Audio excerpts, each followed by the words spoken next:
Selamat pagi, salam sejahtera untuk kita semua. Perkenalkan, nama saya Elsie Febriani Pono dari kelompok 5 selaku moderator dalam presentasi kelompok kami.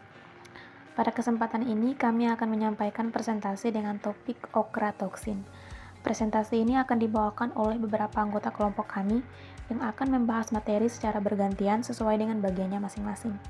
Adapun anggota kelompok kami yaitu yang pertama Arfiani Diah Rahman Yaenga, yang kedua Elsie Febriani Pono, yang ketiga Christina Elsarita Jedia, yang keempat Maria Miranda da Silva Freitas, yang kelima Velda Y.D. Tulomak, yang keenam Agustinus Hendro Ambe. Untuk mempersingkat waktu, kita langsung saja pada pemateri yang pertama.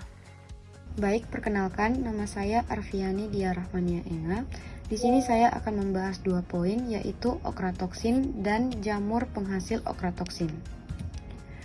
Okratoksin adalah sekelompok mikotoksin yang dihasilkan oleh jamur tertentu, terutama dari genus Aspergillus dan Penicillium. Senyawa yang paling terkenal dalam kelompok ini adalah okratoksin A, yang merupakan bentuk paling umum dan dikenal sebagai kontaminan yang berbahaya dalam produk pertanian dan makanan, serta memiliki potensi toksik yang signifikan bagi manusia dan hewan. Terdapat beberapa jamur yang menghasilkan okratoksin, yaitu pertama, Aspergillus ocraceus. Aspergillus ocraceus adalah salah satu jamur yang pertama kali diidentifikasi sebagai penghasil okratoksin A pada tahun 1965. Jamur ini merupakan metabolit sekunder yang dapat mencemari berbagai produk makanan.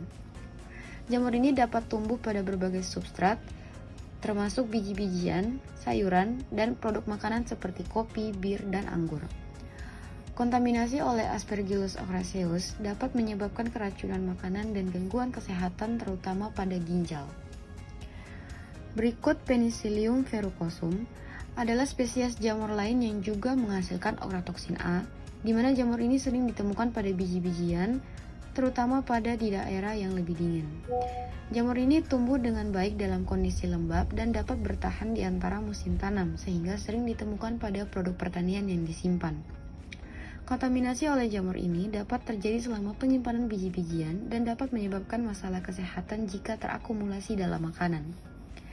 Yang ketiga, Aspergillus carbonarius dikenal sebagai penghasil okratoksin A yang kuat, terutama dalam produk anggur dan buah-buahan kering. Jamur ini tumbuh dengan baik di iklim hangat dan lembab dan sering ditemukan di kebun anggur.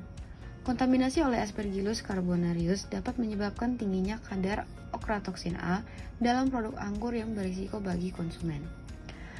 Berikut beberapa isolat dari Aspergillus niger juga dapat menghasilkan okratoksin A.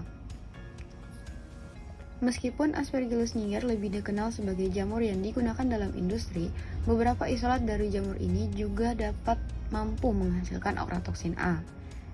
Meskipun tidak seumum jamur lain dalam menghasilkan okratoksin A, keberadaan isolat yang memproduksi okratoksin A ini tetap menjadi perhatian dalam keamanan pangan. Sifat fisik dan kimia okratoksin A. Okratoksin A adalah senyawa yang berbentuk kristalin yang tidak berwarna dan larut dalam pelarut organik polar dan natrium bikarbonat, tetapi hanya sedikit larut dalam air. Memiliki titik lebur sekitar 90 derajat Celcius saat dikristalisasi dari benzena dan 169 derajat Celcius saat dikristalisasi dalam bentuk murni dari silen. OTA bersifat optik aktif dan menunjukkan fluoresensi biru di bawah cahaya UV. Memiliki pKa dalam rentan 4,2 sampai 4,4 dan 7,0 sampai 7,3 untuk kelompok karbosilat dan fenolik. Yang berikut jenis penyakit yang ditimbulkan okratoksin A antara lain yang pertama, nephrotoxicity merupakan kerusakan ginjal yang dapat menyebabkan penyakit ginjal kronis. Yang kedua, hepatotoxicity. Selain ginjal, OTA juga dapat menyebabkan kerusakan pada hati. Keracunan hati dapat mengganggu fungsi hati dan menyebabkan berbagai masalah kesehatan. Yang ketiga, genotoxicity. OTA dapat menyebabkan kerusakan DNA dan kelainan kromosom. Ini menunjukkan bahwa OTA memiliki potensi untuk menyebabkan mutasi genetik. Yang keempat, teratogenicity. OTA dapat menyebabkan kelainan pada janin jika terpapar selama kehamilan. Ini menunjukkan bahwa OTA dapat melintasi plasenta dan mempengaruhi perkembangan janin. Yang kelima, immunotoxicity. OTA dapat mengganggu sistem kekebalan tubuh, menyebabkan penurunan fungsi imun. Ini dapat membuat individu lebih rentan terhadap infeksi dan penyakit. OTA juga diklasifikasikan sebagai karsinogen potensial bagi manusia. Yang berikut merupakan pencegahan dan pengendalian. Di sini ada 3 poin. Yang pertama, mengatur suhu dan kelembaban selama penyimpanan produk pertanian untuk mencegah pertumbuhan jamur. Yang kedua, membersihkan peralatan dan tempat penyimpanan untuk mengurangi kontaminasi silang. Yang ketiga, mengeringkan biji-bijian dan produk pertanian dengan cepat setelah panen untuk mengurangi kelembaban yang dapat mendukung pertumbuhan jamur. Poin yang keempat, beberapa mikroorganisme dapat digunakan untuk menghambat pertumbuhan jamur penghasil OTA.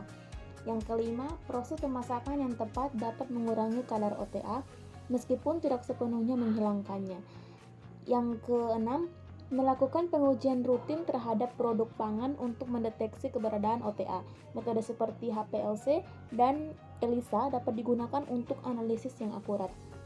Yang ketujuh, memantau kualitas produk secara berkala untuk memastikan bahwa kadar OTA tetap di bawah batas aman yang ditetapkan oleh regulasi. Selanjutnya adalah deteksi sampel. Metode deteksi sampel terbagi atas 3. Yang pertama, High Performance Liquid Chromatography. Metode ini adalah salah satu teknik utama yang digunakan untuk mendeteksi OTA dalam berbagai sampel, termasuk serum manusia, susu, dan makanan. HPLC memungkinkan pemisahan dan analisis senyawa dengan sensitivitas tinggi. Dalam penelitian yang dilakukan oleh Simerli dan Dick 1995, HPLC digunakan dengan deteksi fluoresensi yang ditingkatkan melalui penambahan amonia pasca kolom yang meningkatkan respon untuk OTA. Yang kedua, Immunophenetic Columns atau EAC digunakan untuk membersihkan ekstrak dari sampel sebelum analisis HPLC. Kolom ini mengandung antibodi spesifik terhadap OTA yang memungkinkan pemisahan OTA dari matriks sampel lainnya.